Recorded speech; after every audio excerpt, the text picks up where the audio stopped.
जय हिंद दोस्तों, स्वागत है आपका हमारे YouTube चैनल में। आज की वीडियो में हम लेकर आए हैं आपके लिए बहुत ही महत्वपूर्ण क्वेश्चन आंसर हिंदी साहित्य के इतिहास लेखन की विधियों से संबंधित महत्वपूर्ण क्वेश्चन आंसर। वीडियो पूरा अवश्य देखें। अगर आप चैनल पर पहली बार आए हैं तो चैनल को सब्सक्राइब कर लें, वीडियो को लाइक कर लें और ज़्यादा से ज़्यादा वीडियो को शेयर करें। आज का अपने यहाँ पर फर्स्ट क्वेश्चन देख लेते हैं। देखिए, हिंदी इतिहास लेखन की किस विधि में साहित्यकारों के नाम को वर्णमाला के अनुसार व्यवस्थित करते हुए इतिहास लिखा गया है? तो किस विधि में लिखा गया है ये आपको बताना है। क्वेश्चन नंबर 1 है, महत्वपूर्ण क्वेश्चन है। आंसर बनता है तो आप कमेंट में जरूर बताएं।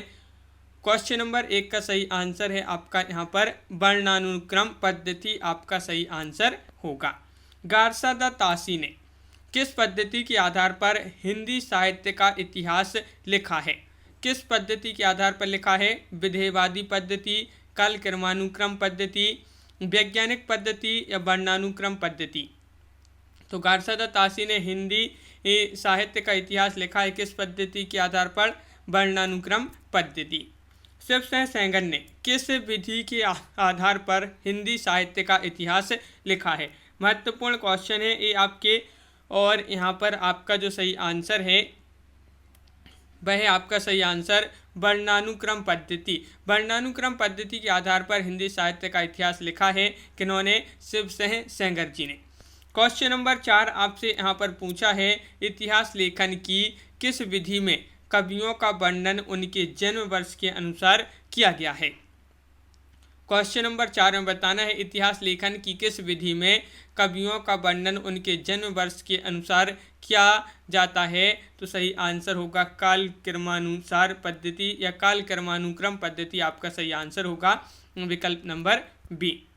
क्वेश्चन नंबर 5 पूछा है कि जॉर्ज अब्राहम ग्रियर्सन ने किस पद्धति के आधार पर हिंदी साहित्य का इतिहास लिखा है? महत्वपूर्ण क्वेश्चन है, बताइए।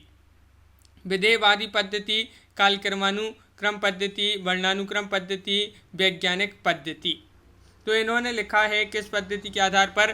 कालक्रमानुक्रम पद्धति के आधार पर हिंदी साहित्य का इतिहास लिखा है जॉर्ज ग्रियर्सन ने।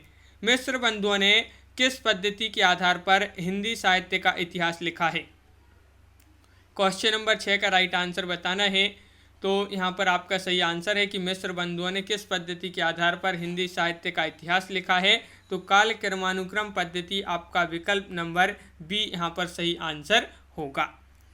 क्वेश्चन नंबर 7 पूछा है, किस विधि के जन्मदाता फ्रांस के विद्वान तैन माने जाते हैं? तो वह कौन सी विधि है?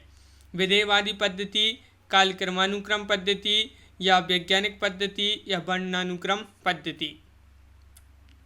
तो आपका सही आंसर है विधेयवादी पद्धति जो है इसके जन्मदाता माने जाते हैं फ्रांस के विद्वान तैन। अगला क्वेश्चन क्या है, विधेयवादी पद्धति को कितने भागों में बांटा जाता है? 2 भागों में, 3 भागों में, 4 भागों में या 5 भागों में? क्वेश्चन नंबर 8 है आपका, महत्वपूर्ण क्वेश्चन पूछा गया है यहाँ पर। और क्वेश्चन नंबर 8 का राइट आंसर है 3 भागों में, विकल्प नंबर बी आपका सही आंसर होगा। क्वेश्चन नंबर 9 यहाँ पर क्या पूछा है तो देख लेते हैं। क्वेश्चन नंबर 9, इनमें से कौन विधेयवादी पद्धति का भाग नहीं है? जाति, वातावरण, भूगोल या क्षण? इनमें से कौन विधेयवादी पद्धति का भाग नहीं है? तो सही आंसर है आपका भूगोल राइट आंसर होगा, विकल्प नंबर सी राइट आंसर है भूगोल। क्वेश्चन नंबर 10 पूछा है कि आचार्य रामचंद्र शुक्ल ने किस विद्वान के आधार पर किस पद्धति के आधार पर आचार्य रामचंद्र शुक्ल जी ने किस पद्धति के आधार पर हिंदी साहित्य का इतिहास लिखा है? महत्वपूर्ण क्वेश्चन है क्वेश्चन नंबर 10। और 10 का राइट आंसर है विधेयवादी पद्धति के आधार पर हिंदी साहित्य का इतिहास लिखा है रामचंद्र शुक्ल जी ने। और इतिहास लेखन की सर्वाधिक उपयुक्त विधि कौन सी मानी जाती है? विधेयवादी पद्धति या कालक्रमानुक्रम पद्धति, वैज्ञानिक पद्धति या वर्णानुक्रम पद्धति?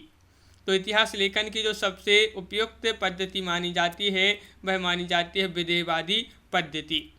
क्वेश्चन नंबर 12 पूछा है, इतिहास लेखन की किस विधि में तत्वों की जांच कर, विश्लेषण कर, निष्कर्ष पर पहुँच कर ही तत्वों का निस्तारण किया जाता है? किस विधि में यह किया जाता है? क्वेश्चन नंबर 12 में बताना है।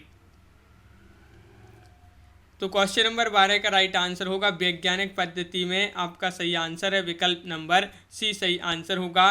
क्वेश्चन नंबर 13 पूछा है कि डॉक्टर गणपति चंद्र गुप्त ने इतिहास लेखन की किस विधि के आधार पर हिंदी साहित्य का इतिहास लिखा है।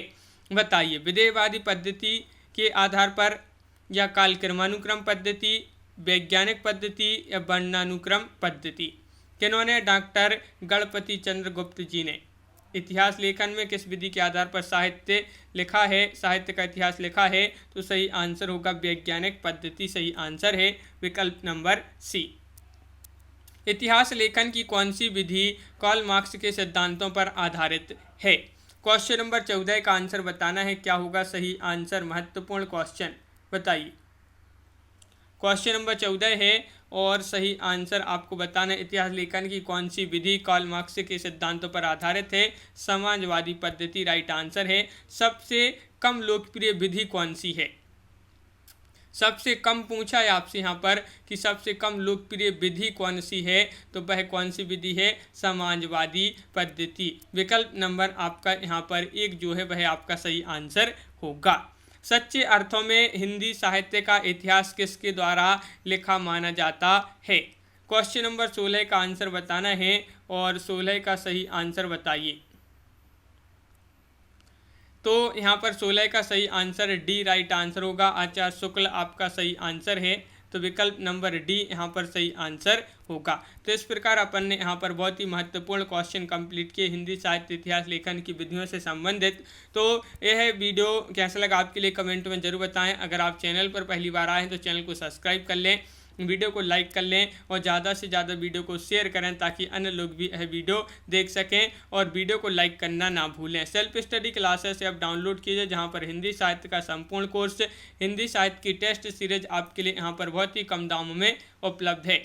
और यहां पर आपको जो है 2020 टेस्ट सीरीज सप्ताह में 2 दिन फ्री करवाई जाती है, तो इससे भी आप अवश्य जुड़ें। तो आपको सबसे पहले प्ले स्टोर पर जाना है और self study classes app download करना है और अपनी तैयारी में लग जाना है। तो आज की वीडियो में बस इतना ही। जय हिंद।